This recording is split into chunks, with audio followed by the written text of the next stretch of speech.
Authority में जेका एक बी खुशखबरी जेका मां तव्हांखे ॾियणु चाहियां थो, मूंखे ॾाढी ख़ुशी आहे, मूंखे बेइंतहा ख़ुशी आहे। ॾखिण एशिया जे जेके ॿोलियूं आहिनि उन्हनि में सिंधी ॿोलीअ जो दुनिया जे ॿोलियुनि जी मां ऑक्सफोर्ड ऐं कैम्ब्रिज ऐं चेंबर्स जे डिक्शनरियुनि सां मां मुक़ाबिलो करण जे लाइ हे पोर्टल सिंधी लैंग्वेज अथॉरिटीअ जी असांजी टीम ठाहियो आहे, जंहिंमें 6.25 लख लफ़्ज़ असां अहिड़े नमूने सां दाख़िल कया आहिनि जो तव्हां पंहिंजे 4 इंचनि जे स्क्रीन ते न सिर्फ़ उन्हनि जुमलनि खे अंग्रेज़ीअ में, देवनागरीअ में, सिंधीअ खां सिंधीअ में, अंग्रेज़ीअ खां सिंधीअ में तव्हां करे सघो था। ऐं मां चाहींदुमि त घटि में घटि हिकु लफ़्ज़ मुंहिंजा मथियां महिमान मूंखे ॾियनि ताकी तव्हां सभिनी खे ख़बर पवे त हिन पोर्टल जी असां केतिरी वॾी वुसअत कई आहे। हे पोर्टल हींअर ऑक्सफोर्ड, कैम्ब्रिज ऐं चेंबर्स डिक्शनरियुनि जे मुक़ाबले में सिंधी ॿोलीअ खे उन क़दर ते आंदो आहे जो ऑक्सफोर्ड डिक्शनरीअ जा 4.25 लख लफ़्ज़ आहिनि, कैम्ब्रिज जा 7 लख लफ़्ज़ आहिनि ऑनलाइन, सिंधी ॿोलीअ जा 6,25,000 लफ़्ज़ असां हिते दाख़िल कया। मैं बड़े अगर उर्दू मेरे सामने बोलने वाले उन्हें बता सकता हूं कि उर्दू बोलिए जी हींअर वॾे में वॾी जेका उर्दू लुगत बोर्ड आहे उन्हनि पंहिंजी डिक्शनरी ऑनलाइन कई आहे, सिर्फ़ 86,000 लफ़्ज़ आहिनि। मां चाहींदुमि त उहे पंहिंजे ॿोलियुनि खे पंजाबी, सराइकी, बलोची जेके बि असांजूं पख्तून जेके असांजूं ॿोलियूं आहिनि उन्हनि जा अहिड़ा पोर्टल ठाहिनि। मां चाहींदुमि त हिकिड़ो लफ़्ज़ तव्हां मूं ॾे साईं निसार साहिब जन तव्हां हिकिड़ो पूरो जुमिलो ॾेई था पिया छॾियो। हीअ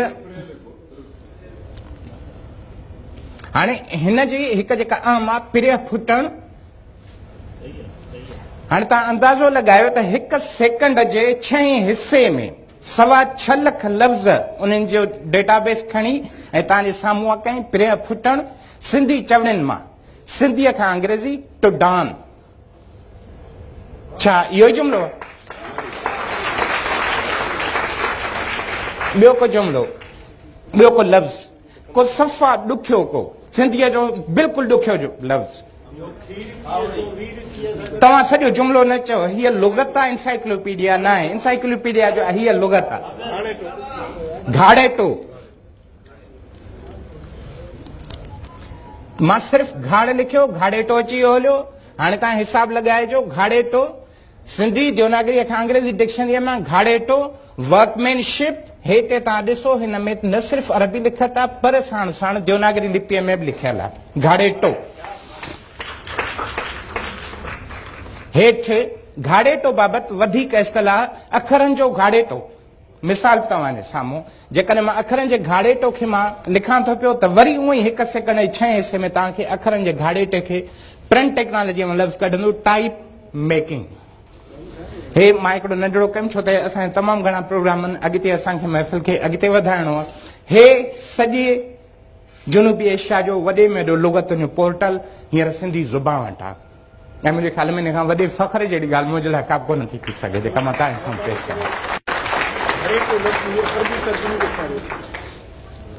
साईं हिन में अरबी न आहे, अंग्रेज़ी सिंधी, सिंधी अंग्रेज़ी।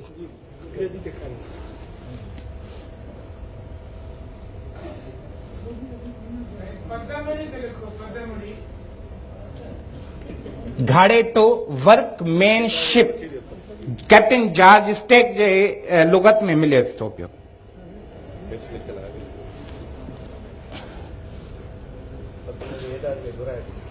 जी साईं एहदा सां मां खे अॻिते वधणो। हे पदमणी तव्हां था पिया चओ, पदमणी, पदमणी जामे सिंधी लुगात मां हुनखे मिले थो पियो कंवल गुल जहिड़ी, कंवल जे गुल जहिड़ी नाज़ुक औरत, तमामु नाज़ुक ऐं हसीन औरत, औरत जे 4 क़िस्मनि मां हिकु क़िस्म। आयुर्वेदिक तबीबनि जे इस्तलाहनि में पदमणी, चतरणी, संखणी, हस्तणी, उन जी माना ॿियो छा खपे तव्हांखे?